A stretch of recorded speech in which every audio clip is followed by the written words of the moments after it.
Why is Miami guaranteed to give up a good shot on this play? The imminent threat here is Tim Duncan. If he gets the ball with this kind of position, it's basically a guaranteed layup. So the defense is going to try to take that away with weak side help, whether it's from this corner or this corner. And that's why they're guaranteed to give up a good shot, because when they help on the imminent threat, Boris Diaw just skips the pass to Danny Green, who's wide open because his man was the help man. But how did the Heat get themselves into this compromised position in the first place? If we back it up, it starts with a double drag screen. Miami switches both screens, which leaves Birdman on Manu and Rashard Lewis fronting Duncan. On paper, that should work. It disrupts the passing lanes and deters the entry pass. But the Spurs were masters of angles, so they completely changed the geometry of the play by whipping the ball to Boris Diaw, and suddenly they have the perfect angle to threaten that pass to Duncan.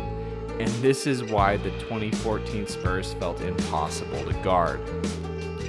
You see the exact same dilemma here. Duncan is being fronted again, so Miami knows they have to help from the weak side. And once again, the twist is Boris Diaw. He flashes to the high post, and with his size and vision, he can just pass over the top of the defense while Duncan seals his man. Miami reacts, but they're already late. So what actually caused the breakdown? If we back it up, it starts in transition.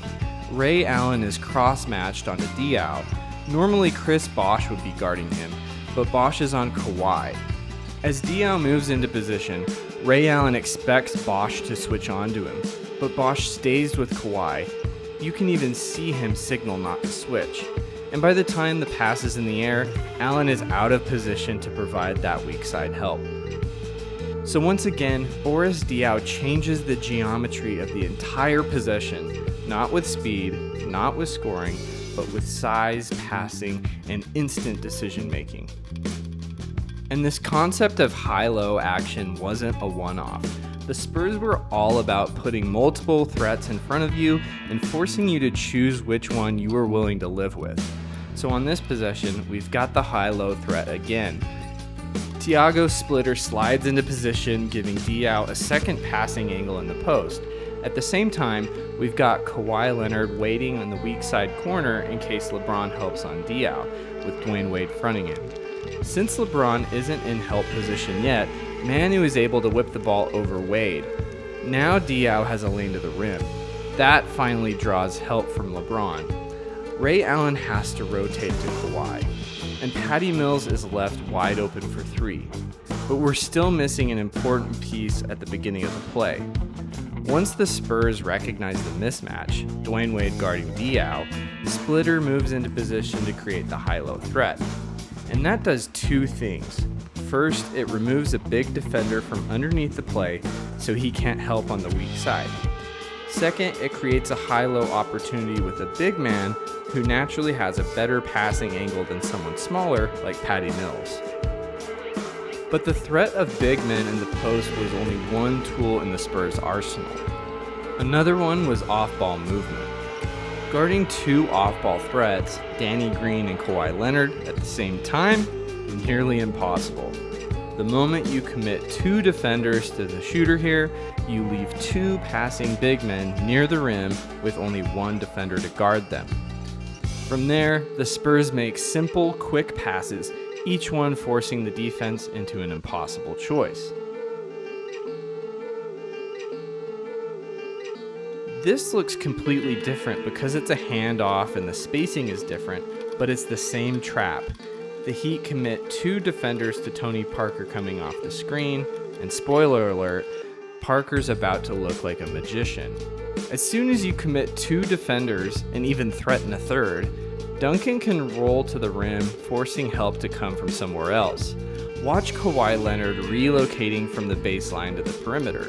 LeBron naturally tags Duncan on the roll, and here's where the magic happens.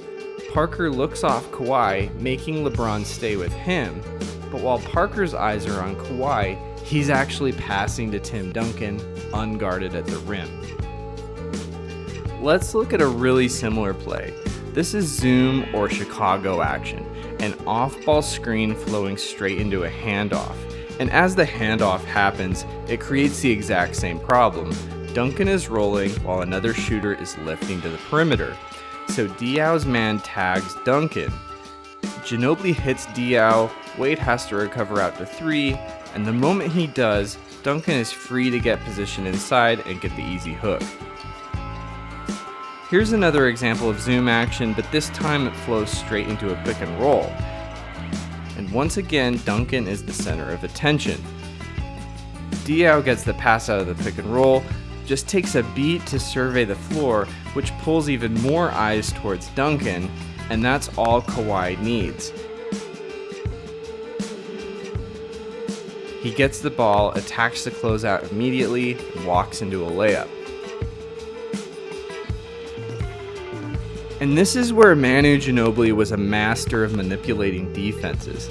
He runs the handoff with Duncan here, but the key is what he does next. He gets into the air, surveys the floor, and waits until the last possible moment to make the pass. And because he's in the air, he could hit any of the other 4 players, which keeps the defense completely guessing.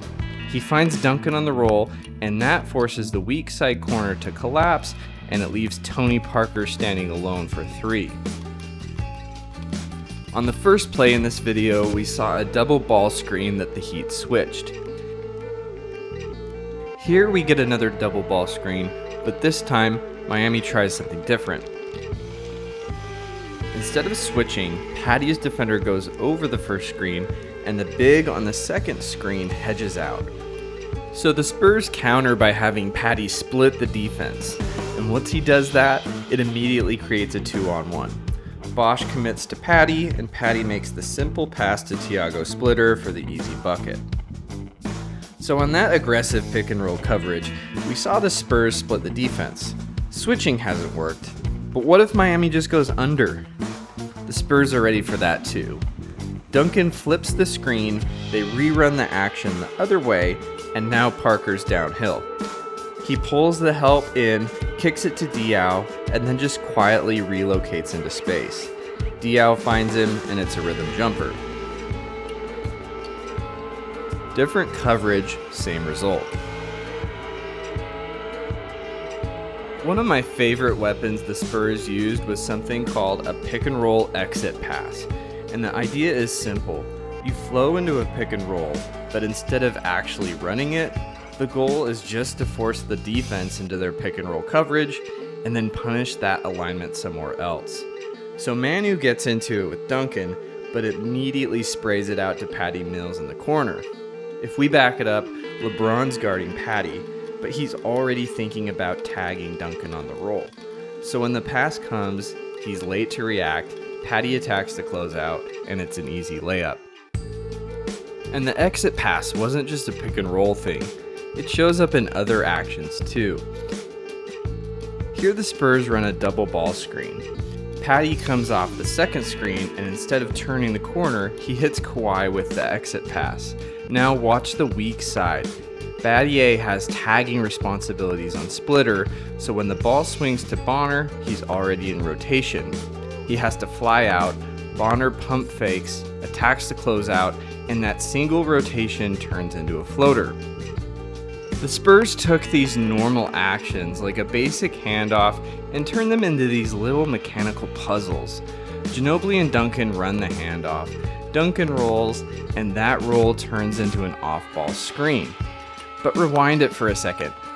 Right while the handoff is happening, Danny Green is already running screen the screener action on the baseline for Diaw, and then he immediately loops off Duncan for a completely clean 3. And the scary part is, none of this is about any one play. It's about the question the Spurs kept asking over and over again. Who are you willing to leave? Because the moment you help on Duncan, someone is already lifting into space. And the moment you stay home on shooters, Duncan is already sealing inside. Different actions, same problem. The Spurs didn't need to beat you with athleticism. They just needed you to make one wrong decision. Once you start seeing basketball like this, it's kind of hard to unsee it.